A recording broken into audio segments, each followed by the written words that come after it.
Queridos, então nós começamos a falar no domingo passado a respeito desse sentimento especificamente negativo chamado de inveja, né? A questão que nós levantamos é se era Caim, essa história de Caim e Abel tinha a ver com inveja ou com ciúmes. E a resposta é que não se trata de ciúmes, se trata de inveja. Porque tanto ciúmes quanto a inveja, nós falamos, são pecados que estão relacionados à posse de algo. E ciúmes seria o medo de você perder algo que você tem a posse. No caso, a inveja é você se revoltar ou se ressentir por você não ter a posse de algo que outra pessoa próxima a você tem. E nesse caso da história de Caim e Abel, nós vemos que Caim, ele não perdeu ou tinha medo de perder algo que ele tinha. A situação dele é que ele ficou revoltado, ressentido, porque algo que ele queria e não tinha, o seu irmão recebeu. Então é exatamente o caso da inveja. Ele ficou revoltado contra o irmão porque o irmão recebeu algo que ele queria, ter a posse. E o que era exatamente que ele queria naquele contexto ali? O que Caim queria? Que Deus aceitasse os pecados. A aprovação de Deus. Simples. Ele levou para Deus do fruto da terra, do seu trabalho, esperando naturalmente a aprovação de Deus ou a aceitação de Deus. Ele recebeu? Não. Mas quem recebeu? O irmão.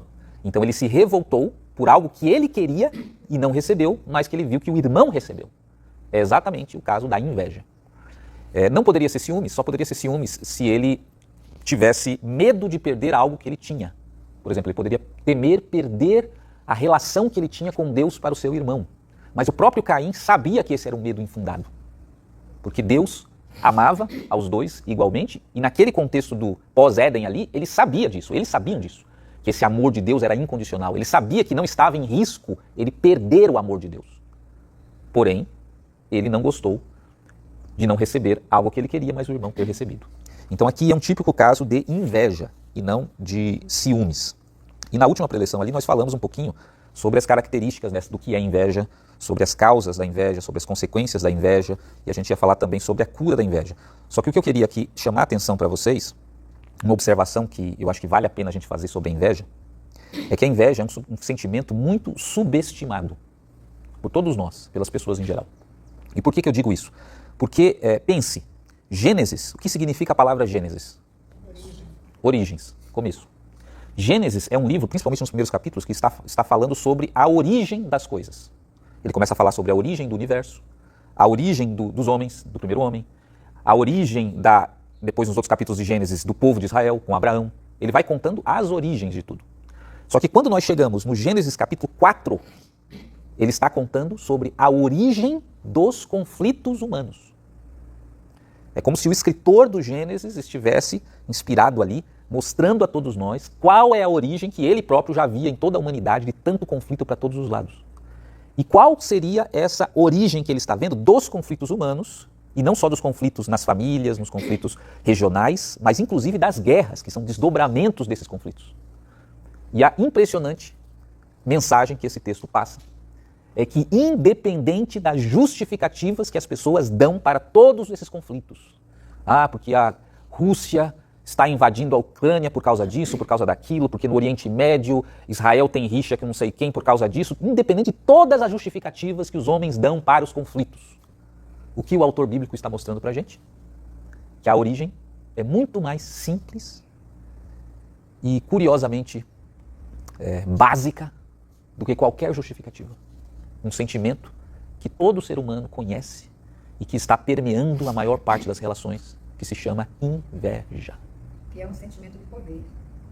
E depois nós vamos chegar o que é, né, esse sentimento da inveja, já que a irmã colocou ali. Mas veja, inveja, por trás de todas as máscaras e justificativas, o que está lá na origem dos conflitos? A pura e simples inveja. E isso você pode pensar para qualquer nível ou grau de conflitos humanos que as pessoas têm.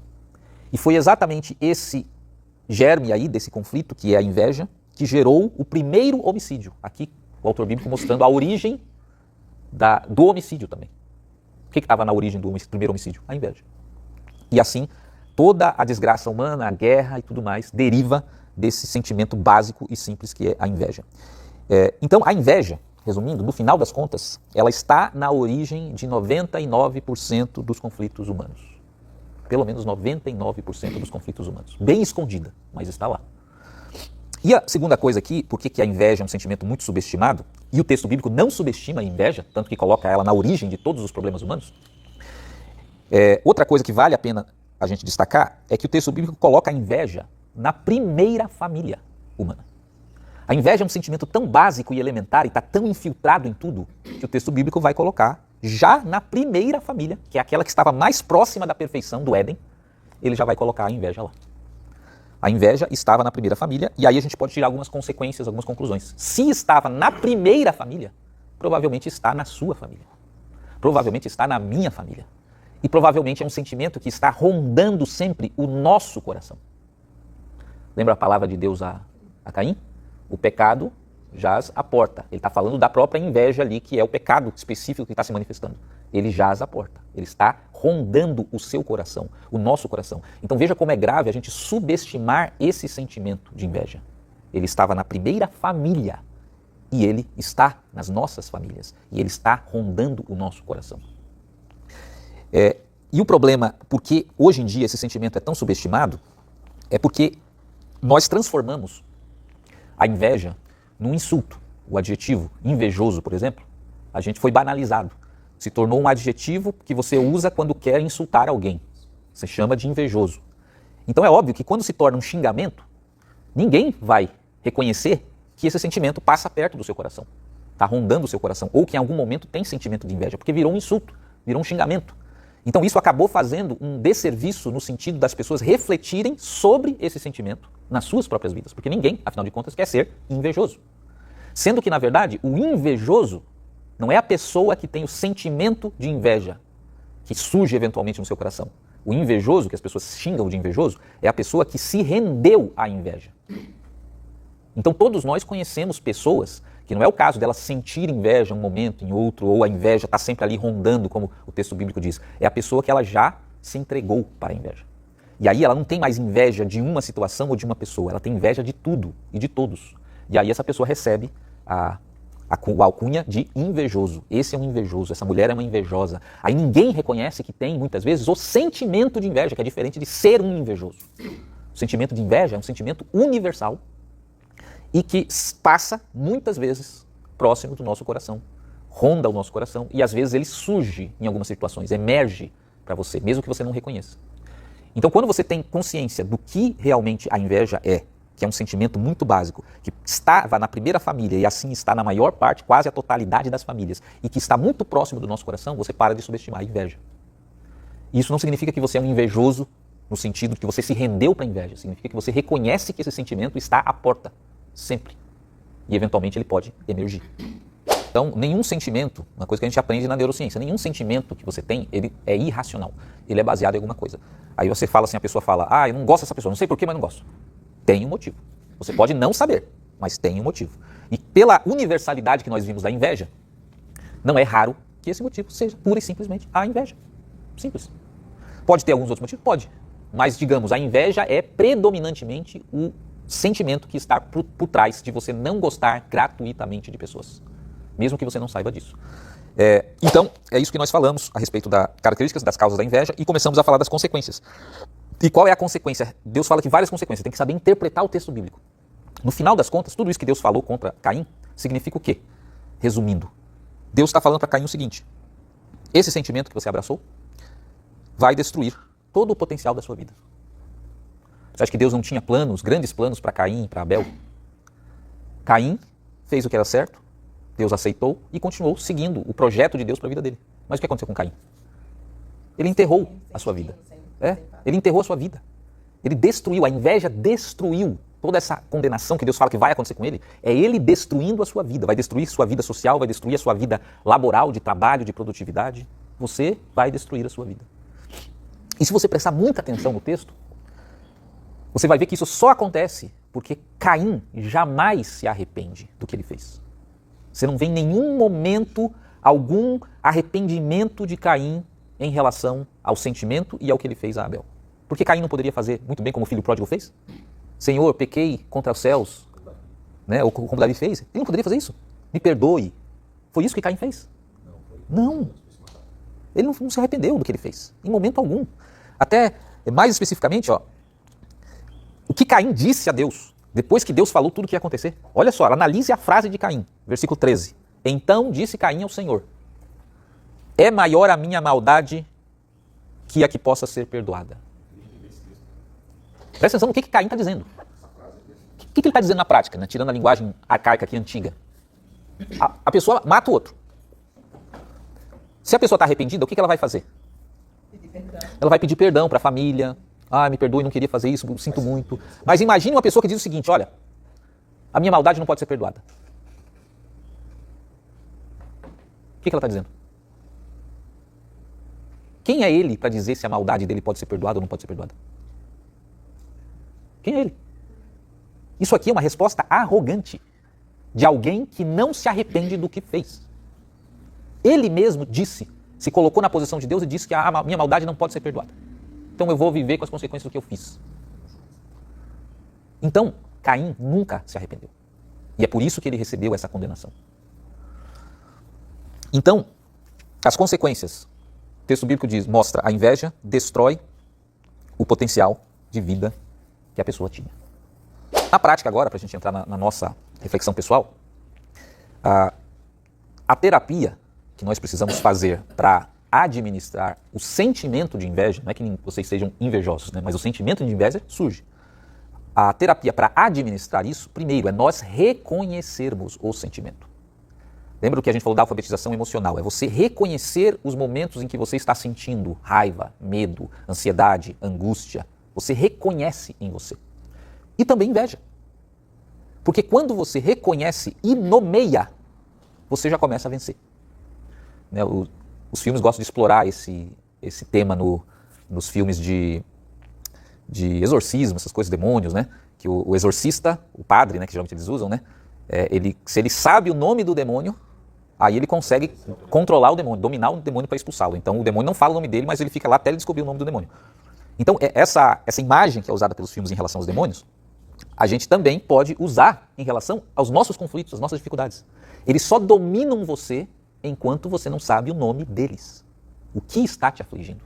E quando você descobre e dá nome, você começou a ter o domínio sobre aquilo que está te controlando.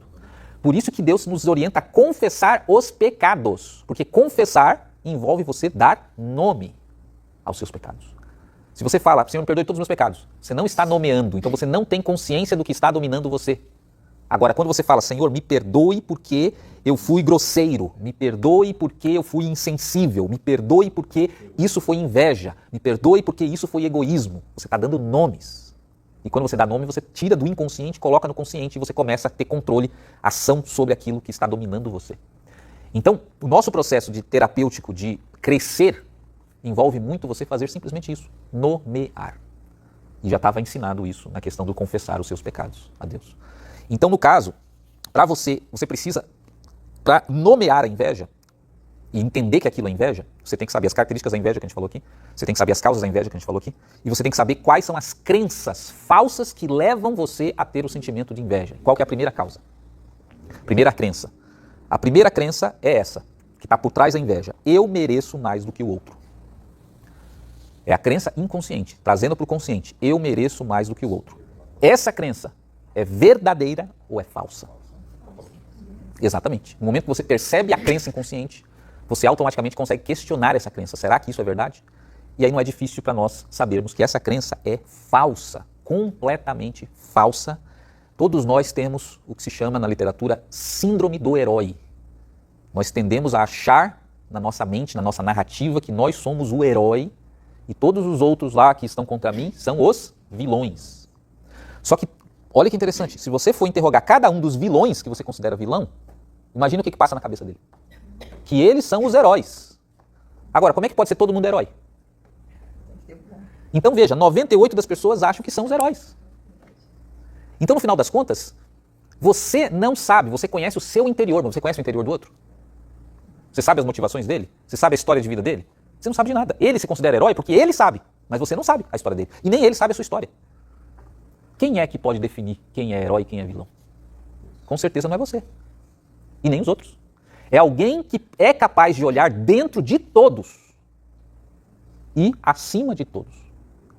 E que pode ver cada um com as suas histórias e o que fez ao longo da sua vida inteira e as suas motivações. Quem é esse que consegue ver tudo isso? É só Deus. Que vê de longe de mais alto. De longe e de mais alto, exatamente. De longe, de mais alto e de dentro. E de dentro. Então, essa frase, essa crença, se quiser aqui, é só. Eu desligo aqui, pronto.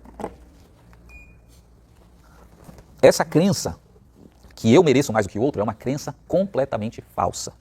Só que aí veja como a gente é extremista, né, nos nossos pensamentos. A pessoa pensa assim, tá, então, se eu não mereço mais do que o outro, então significa que eu sou o vilão. Se o outro recebeu e eu não recebi, e o outro não é o vilão, então sou eu o vilão. Então eu não mereço. Então eu sou indigno. Então veja, é por isso que a pessoa geralmente tenta destruir o outro, porque se ela não destruir o outro, ela vai ser obrigada a ter uma crença, ela se acha obrigada a ter uma crença que ela não merece, e que ela é a vilã e que ela é indigna. E aí é outra crença. E aí eu pergunto, essa crença é verdadeira ou é falsa? Falsa. Então a crença que leva a pessoa a achar que o outro não merece é uma outra crença falsa que acha que se o outro merece, então ela não merece. E ela é indigna. Que é uma crença falsa também. E eu vou dizer para vocês por que é uma crença falsa. Porque o que você recebe na vida não tem nada a ver com o merecimento. O que você recebe na vida não tem nada a ver com merecimento. Você recebe o que você precisa para você ser quem Deus projetou você para ser. E todos nós somos diferentes. E por isso nós recebemos coisas diferentes para sermos aquilo que Deus projetou a todos nós para sermos. Nós nunca vamos receber o mesmo da vida. Nunca. Isso é uma crença falsa. E a crença errada que as pessoas têm de Deus agora é o seguinte, que Deus é como se fosse um caixa registradora. Você coloca o dinheiro lá e você recebe o que você quer. Ou é como se Deus fosse aquelas máquinas de... Já viu aquelas máquinas que o pessoal brinca de pegar os bichinhos assim? Né? Você coloca a ficha e você pega o bichinho que você quer. Deus não é isso. Deus não é isso. Deus, ele não tem o objetivo de dar o que você merece. Porque se ele fosse dar o que todos nós merecemos, ninguém ia receber nada. Não é esse o objetivo de Deus. O objetivo de Deus é que todos nós cresçamos, evoluamos para se tornar a imagem dele. E para ele fazer isso, ele conhece cada filho e sabe o que cada filho precisa especificamente para que possa crescer, para que possa evoluir. Então veja, não tem nada a ver com merecer ou não merecer. Né? Que a frase que o André lembrou, a frase do filme lá, Imperdoáveis, né? Que chega no fim do filme, o cara, o herói e bandido, típico filme de herói e o bandido, né? E o vilão. Né? O herói chega lá, o herói que é um vilão, na verdade, no filme, né? Ele é um vilão e é um herói. Mas ele chega lá para acabar com o vilão, que é o vilão mesmo de verdade, né? Aí o cara fala assim, eu não mereço isso. Eu estou ajudando, estou fazendo um monte de coisa, eu não mereço. Aí ele só diz assim, isso não tem nada a ver com merecer ou não merecer. Aí ele vai lá e acaba com o cara. Mas de qualquer maneira, é como se fosse isso a nossa relação com Deus. A gente achando que tem a ver com uma coisa que a gente merece ou deixa de merecer, e Deus fala, não tem nada a ver com isso. Então se você recebe de Deus o que está em jogo, é o que a gente precisa. Vocês devem lembrar da história de José. José ficou preso, passou por todas aquelas situações no Egito, foi falsamente acusado, e nesses 10 anos que ele passou por isso, ele poderia muito bem começar a questionar, né? Será que eu mereço isso, Senhor? Eu sempre procurei fazer tudo certinho na minha vida, e agora o que eu recebo? Meus irmãos estão lá com meu pai, eles que me venderam, eles que não mereciam, eles estão lá, vivendo a vida deles. E eu estou aqui preso há anos, comendo essa comida, sendo considerado uma pessoa inferior. Eu mereço isso? José é uma das pessoas que tinha tudo para ter inveja dos irmãos que ficaram lá enquanto ele estava lá preso no Egito. Mas o que Deus poderia responder para José? O que Deus poderia responder para ele? Se ele tivesse inveja? Se ele estivesse reclamando dessas situações de ele não merecer, não merecia ou não merecia, aquelas coisas todas que ele estava passando, o que Deus responderia para ele? Você está exatamente A minha graça te basta. que eu te coloquei. Lembra a história? Para que ou por que José passou por tudo isso? Porque Deus tinha um propósito maior. Qual era o propósito? Era de ajudar a família dele depois.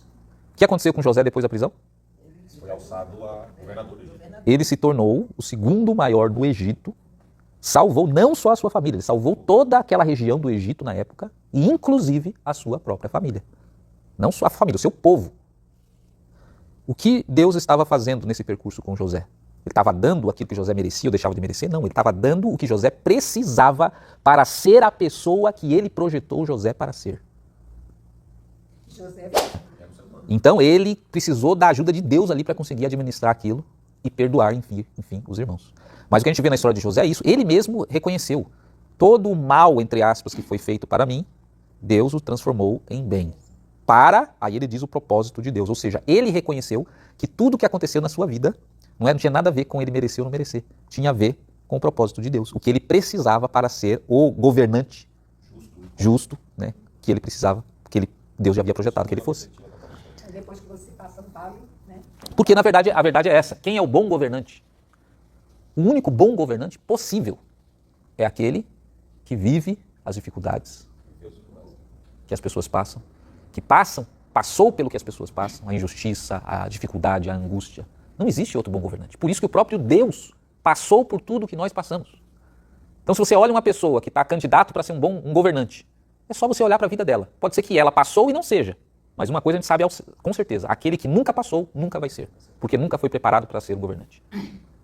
Então Deus prepara você para o crescimento, ele tem em vista a imagem que ele quer fazer de você e ele coloca na nossa vida aquilo que nós precisamos e não cabe comparação entre pessoas. Porque o que você precisa é único para a sua vida.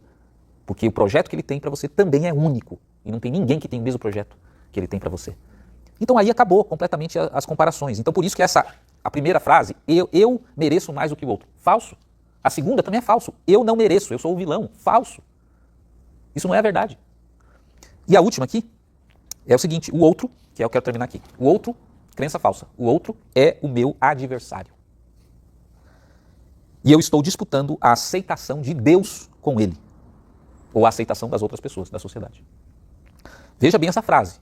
Essa crença é o que está no inconsciente de muitas pessoas. O outro, as outras pessoas, são minhas adversárias, competidoras. Em relação ao quê? Em relação à aprovação ou de Deus ou da sociedade. E aqui vem a grande virada nessa questão da nossa vida em relação à inveja. Perceber que o outro não é o seu adversário. O outro não está competindo com você em nada. E sabe por quê?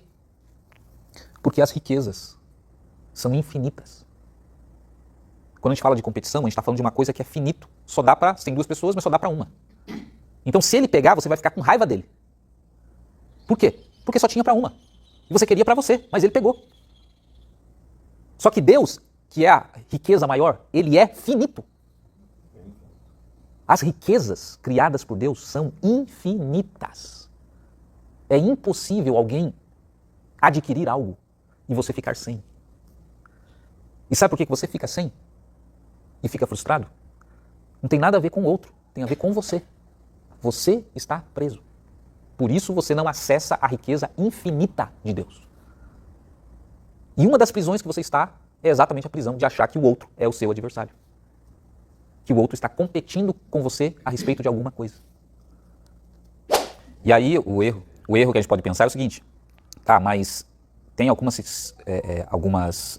bens que são limitados, né? Por exemplo, a vaga do concurso. Era só uma. E alguém vai ter que ficar com essa vaga e os outros vão ficar sem. Você tem até uma previsão, né? Um vai ganhar. Por isso que as pessoas acham que estão competindo. Só que aí que está o erro do raciocínio. Eu não estou falando que a vaga do concurso é infinita. Eu estou falando que as riquezas são infinitas. E mesmo que a Raquel não tivesse conseguido aquela vaga do concurso, as riquezas que estão disponíveis para ela são infinitas. Deus poderia dar algo 10 vezes melhor do que aquela vaga do concurso. Exatamente. Se a gente tem essa consciência e não passou no concurso, não faz diferença, porque as riquezas de Deus são infinitas. Agora, a pessoa que está apegada à inveja, vamos dizer que fossem aquelas duas, não estou dizendo que era, mas pegando a hipótese aí, que as duas, aí sim elas perderam, porque elas não têm acesso a essa riqueza infinita. E não têm acesso a essa riqueza infinita porque elas veem o outro como adversário. E Deus está sempre à porta dizendo, mude de atitude, porque a sua vida está sendo destruída por causa desse sentimento. Você perde acesso à riqueza maior. E aí você não consegue mesmo. Então não tem nada a ver com o outro que pegou a sua vaga. Tem a ver com você que não evoluiu, não cresceu. Está preso na sua mentalidade. Então, o outro, ele não é o seu adversário. Ele é o seu parceiro. Ele é o seu cooperador. E a questão, o objetivo de Deus, como eu disse, é o crescimento de todos. Então veja o que acontece. Se ele dá para um algo específico e não dá para você, algo que você gostaria, sabe por que Deus deu para ele e não deu para você? Se ele deu para ele, é para ele aprender a dividir. É para ele aprender a ajudar os outros que ainda não conseguiram. E sabe por que Deus não deu para você aquilo que você queria? É para você aprender a aprender com os outros. Porque sabe o que acontece com o invejoso? Deus deu para Priscila, que é a minha colega de quarto, vamos dizer. Deus deu para Priscila, não deu para mim. Eu tenho acesso direto à Priscila. Qual é o comportamento natural de alguém que entende que nós somos parceiros? Seria esse, Priscila. Como você conseguiu? Me ensina, que eu também quero. É ver o outro como parceiro. E a própria Priscila que recebeu, ela recebeu de Deus para quê? Exatamente para isso, para ela dividir. Eu vou te ensinar, eu vou te ajudar também a conseguir. Só que quando a pessoa está nessa encruzilhada, a Priscila recebeu, ela pode ter um outro caminho para seguir. Qual é? Ficar com raiva da Priscila. Ela fica com raiva de Deus porque ela acha que ela merecia e a Priscila não merecia. E aí o que ela não faz? Jamais ela vai fazer. Aprender com a Priscila. Ela jamais vai chegar com a Priscila e falar assim, Priscila, você conseguiu isso, que legal, eu também queria isso, por que você não me ensina como você fez?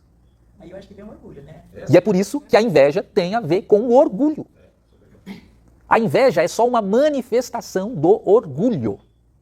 Porque a pessoa, ela não tem a humildade para aprender com o outro que conseguiu.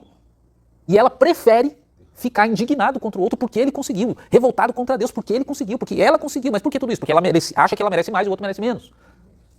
Como se fosse uma testada de inferioridade, outra superior, né? Exatamente, ela não vê o outro como parceiro, ela não vê o outro, ela nessa vida com o objetivo de crescer, aprender junto com o outro.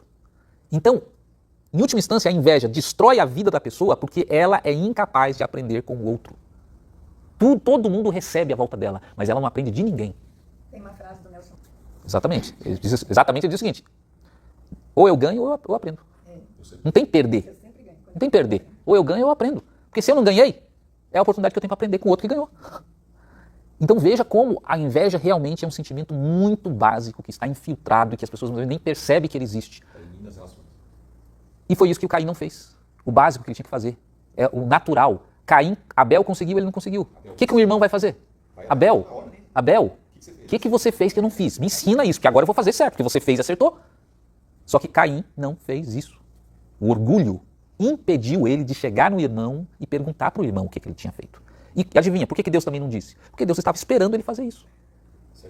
Caim precisava aprender a aprender com o outro. Há poucas pregações. Então, para fechar aqui, para a gente reconhecer esse sentimento, não gosta de uma pessoa sem saber por quê? Você vai se questionar. Será que essa pessoa tem alguma coisa que eu gostaria de ter?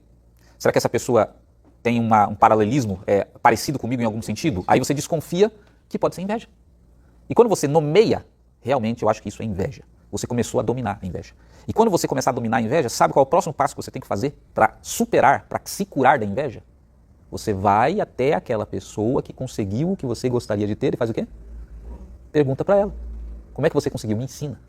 Nesse momento, você venceu a inveja. O inimigo, que era seu inimigo, vai se tornar o seu amigo.